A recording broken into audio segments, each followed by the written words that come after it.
அன்பு நண்பர்களே, அனைவருக்கும் அன்னை சமையல் உமாவின் அன்பான வணக்கங்கள். இன்றைக்கி அன்னை சமையலில் பார்க்க போகிறது ஒரு lunch box combo lemon rice, அதுக்கு சூப்பரான சைட் டிஷ் கத்திரிக்காய் உருளைக்கிழங்கு பொரியல். வாங்க எப்படி செய்கிறதுன்னு பார்க்கலாம். தேவையான அளவு எண்ணெய், 1 டீஸ்பூன் கடுகு, 1/2 டீஸ்பூன் சீரகம், கொஞ்சம் பெருங்காயம், கொஞ்சம் கருவேப்பிலை, பொடியாக நறுக்கின பூண்டு,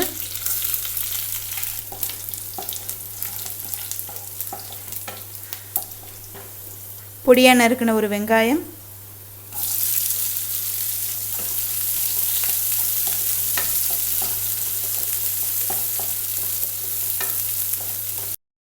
ஒரு தக்காளி,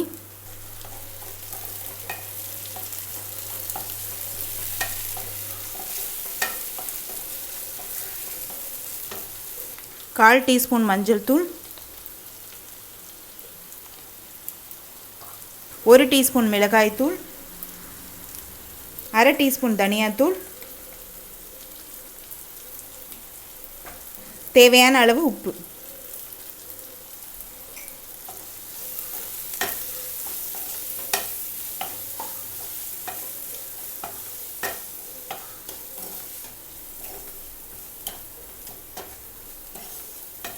மிளகாத்தூள் வாசனை போக 1 நிமிஷம் வரைக்கும் நல்லா வதக்கியாச்சு.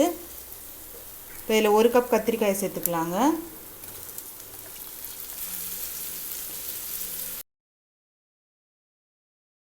ரெண்டு உருளைக்கிழங்கு சேர்த்துக்கலாம்.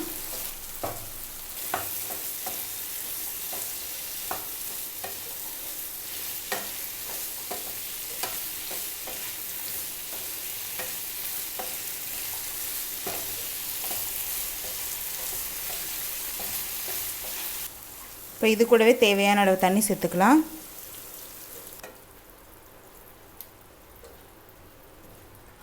மூடி போட்டு உருளைக்கிழங்கும் கத்திரிக்காயும் வேகிற வரைக்கும் வெயிட் பண்ணலாம். இப்போ உருளைக்கிழங்கும் கத்திரிக்காயும் நல்லா வெந்துருச்சுங்க. 2 டேபிள் ஸ்பூன் தேங்காய் துருவல் சேர்த்துக்கலாம். கொஞ்சம் கொத்தமல்லி,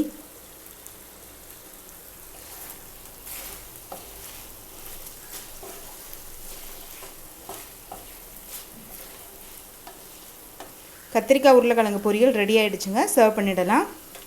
கடாயில் தேவையான அளவு எண்ணெய், 1 டீஸ்பூன் கடுகு, 1 டீஸ்பூன் உளுந்து, 1 டீஸ்பூன் கடலைப்பருப்பு, 2 டேபிள் ஸ்பூன் வேர்க்கடலை,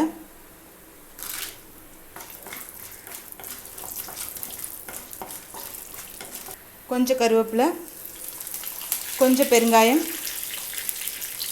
4 பச்சை மிளகாய், 2 காஞ்ச மிளகாய்,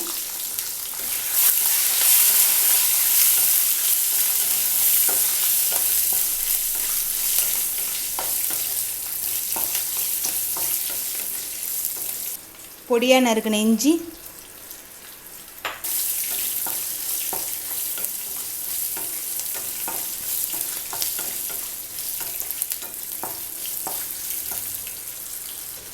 கால் டீஸ்பூன் மஞ்சள் தூள்,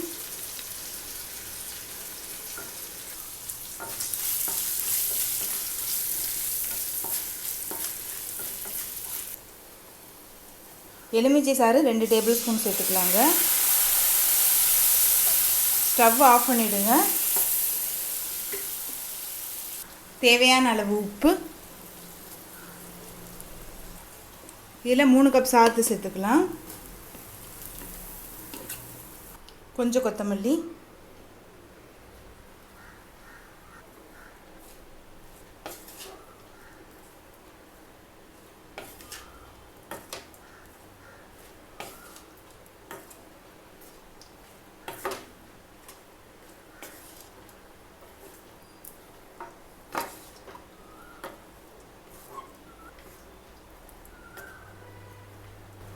இப்போ எலுமிச்சை சாதம் ரெடி ஆகிடுச்சுங்க. சர்வ் பண்ணிடலாம். இப்போ சுவையான லெமன் ரைஸ் ரெடி ஆகிடுச்சுங்க. அதுக்கு சூப்பரான சைட் டிஷ் கத்திரிக்காய் உருளைக்கிழங்கு மசாலா ரெடி ஆகிடுச்சு. ரெசிபியை ட்ரை பண்ணி பாருங்கள், கண்டிப்பாக உங்களுக்கே பிடிக்கும். ரெசிபி பிடிச்சிருந்ததுன்னா வீடியோவை லைக் பண்ணுங்கள், கமெண்ட் பண்ணுங்கள், ஷேர் பண்ணுங்கள். இதுவரைக்கும் அன்னை சமையல் சேனலை சப்ஸ்கிரைப் பண்ணாதவங்க மறக்காமல் சப்ஸ்கிரைப் பண்ணுங்கள். தேங்க்யூ.